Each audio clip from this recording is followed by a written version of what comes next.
ओम गुरुर्ब्रह्मा गुरुर्विष्णु गुरुर्देवो महेश्वरा गुरुर् साक्षात् परब्रह्म तस्मै श्री गुरुवे नमः। अखंडमंडलाकारं व्याप्तं येन चराचरं तत्पदं दर्शितं येन तस्मै श्री गुरुवे नमः। नमस्कार, स्वागत है आपका आचार्यवाणी में। आप मेरे साथ हैं। आज मैं आचार्य डॉक्टर विक्रमादित्य आपके साथ हूँ। आज हम विषय लेकर आए हैं शनि का वक्री होना क्या प्रभाव डालेगा आपकी राशि के अनुसार। शनि वक्री भी बहुत लंबे समय के लिए हो रहे हैं। इस बार शनि का वक्री जो स्थिति शुरू होगी, शनि इस वक्त चल रहे हैं आपकी राशि से तीसरे भाव में, कुंभ में राशि चल रहे हैं। 17 जनवरी को यहाँ आए थे और अब 17 जून को रात्रि में 22:10:19 पर ये वक्री हो जाएंगे और 4 नवंबर तक यानी करीब 4.5 महीने तक ये ग्रह वक्र स्थिति में रहेंगे। पूरा आप समझें जुलाई, अगस्त, सितंबर, अक्टूबर और फिर 4 नवंबर, 4.5 महीने तक ये शनि महाराज वक्र स्थिति में रहेंगे। आपके तृतीय भाव में, तृतीय भाव साहस का भाव है, तृतीय भाव आपका विशेष तौर पर भाई का भाव है, तृतीय भाव पार्टनर का भाव है, साहस का, पराक्रम का, आपके इनिशिएट लेने वाले स्थान में शनि महाराज चल रहे हैं। और वहाँ शनि का वक्री हो जाना यानी जो आप सामर्थ्य करके पुरुषार्थ कर कार्य करने का प्रयास कर रहे थे, अब वो पुरुषार्थ में कमी आने के योग बन सकते हैं। पुरुषार्थ आपका नेगेटिव तरफ ना हो जाए, इस बात का ध्यान रखने की ज़रूरत है। शनि की दृष्टि जो है विशेष तौर पर, कई ज्योतिषियों का तो मानना विविध प्रकार से है, कई मतांतर अनेक प्रकार के होते हैं। कहा जाता है कई बार कि शनि की, कहा जाता है जब शनि वक्री हो जाते हैं, पीछे तरफ देखने लग जाते हैं तो दृष्टि भी बदल लेते हैं। मैं खैर उस बात को नहीं मानता, ज्योतिष के दृष्टिकोण से हमारा वो मानना नहीं है, क्योंकि शनि की दृष्टि सब आगे की तरफ होती है, पीछे की तरफ दृष्टि कई लोगों का मत इस प्रकार का है कि यानी जैसे आगे के 3 भाव की जगह पीछे के 3 भाव को देखने लगते हैं। मैं वो नहीं मानूंगा भाव। भाई शनि की दृष्टि वहीं रहेगी, उन्हीं भावों में देखेंगे, लेकिन स्थिति ग्रह जो है वक्री को ऐसे ना समझे कि ग्रह उल्टा हो गया। कई लोग इस भ्रांति को उत्पन्न कर देते हैं कि वक्री का मतलब हो गया कि ग्रह उल्टी वक्र गति में पीछे चलना शुरू हो गया। ना ना ना, आप समझे, ग्रह कभी वक्र नहीं हो, ग्रह कभी उल्टा नहीं होता है। ये केवल जब 2 गाड़ियां सेम स्पीड से इस प्रकार से ऑर्बिट में चल रही हो, तो एक गाड़ी जब चलती है तो सामने वाली को इसकी स्पीड जब पता ही नहीं चलती है, हमें लगता है कि हमारी स्पीड ज़्यादा हो गई है और ये ग्रह पीछे रहता चला जा रहा है हमसे, तो ये हमको लगता है कि पीछे हो गया, वक्र हो गया। इसकी कैलकुलेशन पॉइंट ऑफ व्यू से उस ग्रह को समझा गया है कि हमारे से दूरी ज़्यादा होती चली जा रही है, हम उस दूरी को वक्री मार्गी के तौर पर समझाने का प्रयास करते हैं। तो इसलिए यदि ये भाव रखिए कि कोई दृष्टि यानी पीछे की, अगर आप हम समझें कि धनु राशि की दृष्टिकोण में शनि जब तृतीय भाव में चल रहे हैं, वैसे देख रहे थे पंचम भाव को, लेकिन अब लग्न को देखना शुरू हो जाएंगे, तो वो एक मत गलत मत है, वो बिल्कुल शास्त्र के मत के अनुसार नहीं है। तो वो ज्योतिष को केवल कुलावे जोड़ने वाला रह जाएगा।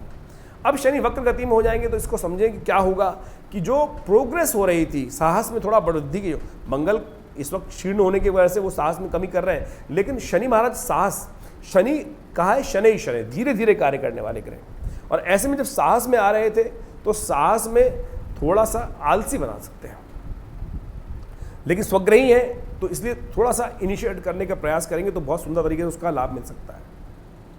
तो आपको आवश्यकता है कि शनि को थोड़ा सा प्रवोक करने की ज़रूरत है। अब शनि को प्रवोक करने के लिए क्या करें?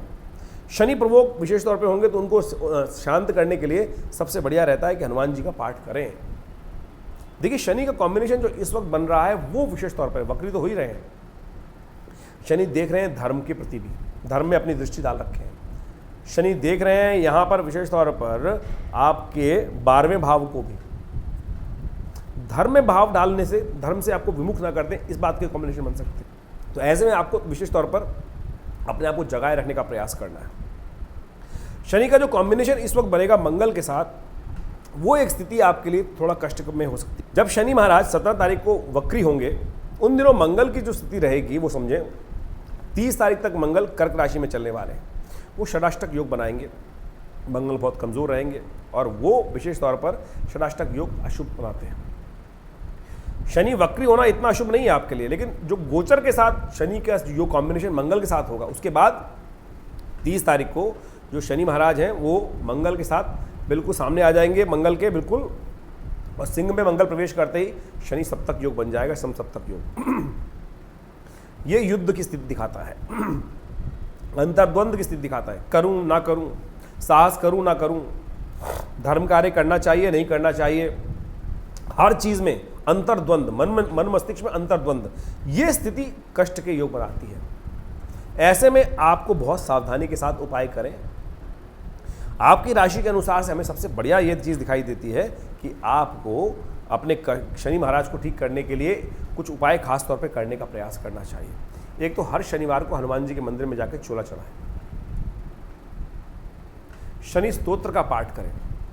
नमः कृष्णाय नीलाय श्रीकंठ निभाय च, नमः कालाग्नि रूपाय कृतांताय च वै नमः, नमो निर्मांस दीर्घाय दीर्घम सुजटाय च, नमो विशाल नेत्राय शुष्कोधर भयाकृते, नमः पुष्कलगात्राय स्थूल रोमणे अथ वै नमः, नमो दीर्घाय शुष्काय कालम दृष्ट नमोस्तुते, नमस्ते कोटराक्षाय दुर्निरीक्षाय वै नमः, नमो घोराय रौद्राय भीषणाय कपालिने।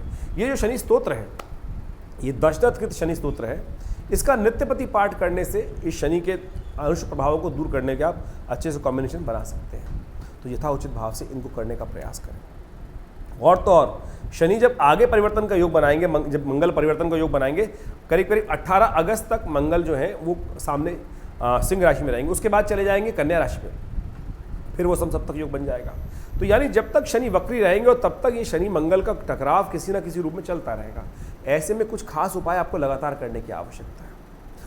प्रकृति में भी ये अंतर्द्वंद उत्पन्न करने के योग बना सकते हैं, और खास तौर पर युद्ध चल ही रहे हैं इस वक्त, और ऐसे में और कई प्रकार के कॉन्फ्लिक्ट्स उदय होने के योग बन सकते हैं, प्राकृतिक आपदाओं के योग बन सकते हैं, अग्नि से संबंधित कष्ट होने के योग बन सकते हैं, विस्फोट के योग बन सकते हैं। तो ये सारे के सारे कॉम्बिनेशन जो है वो उस तरफ इशारा करते हैं। तो आपके मनोमस्तिष्क में शांति बनी रहे, उसके लिए आपको खास तौर पे हमने जो उपाय बताए उनको करने का प्रयास कीजिए। बहुत सुंदर उपाय है, और नहीं तो कुछ ओम प्रांग प्रींग प्रोंग से शनिश्चराय नमः इस मंत्र का जप कर लीजिए।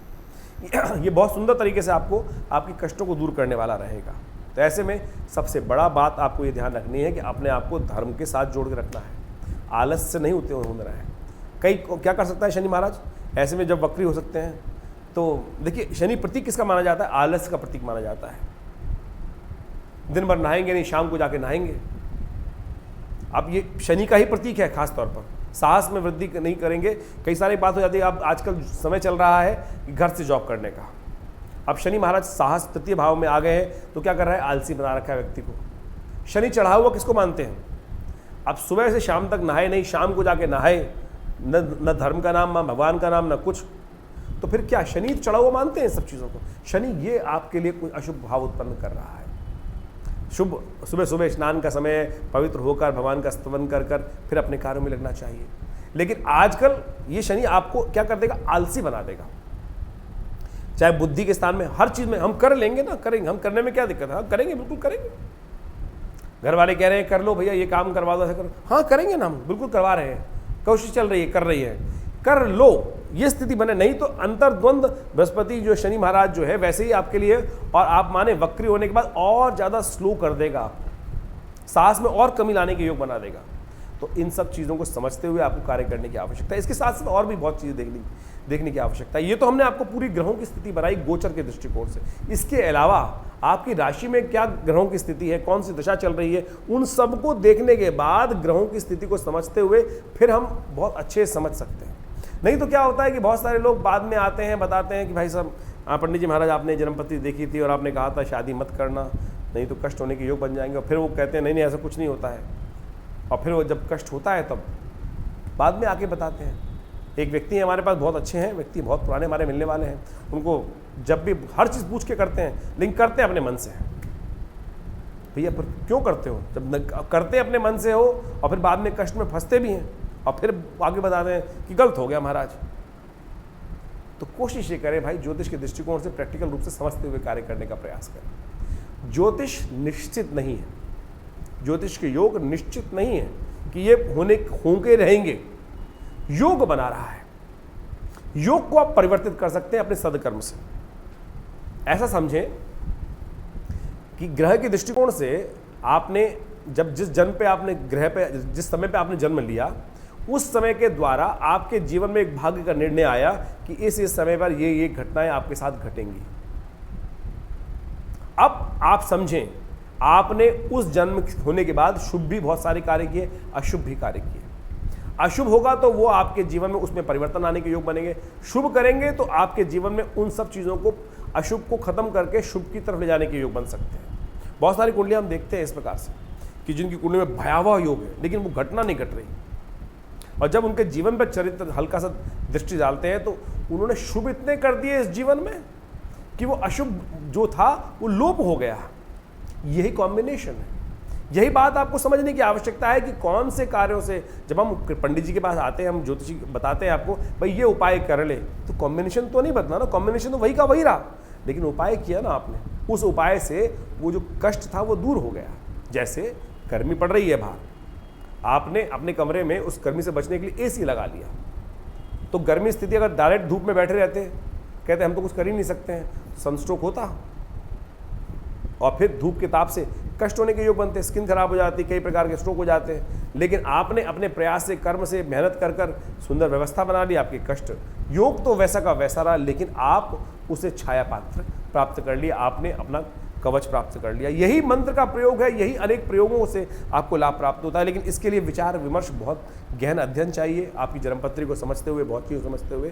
तो इन सब का लाभ आपको तभी मिलेगा जब आप बहुत बुद्धि के द्वारा आप हर चीज़ को समझने का प्रयास करेंगे। ज्योतिष केवल धन खर्च करना नहीं है, केवल नग पहन के आप, मैंने बहुत सारे लोग देखे हैं, मेरे भी किसी चैनल पर सबसे पहले जब टीवी पे गया तो बोले पंडित जी आप दिखाई नहीं देते, पंडित वाली बोलो आपके पास।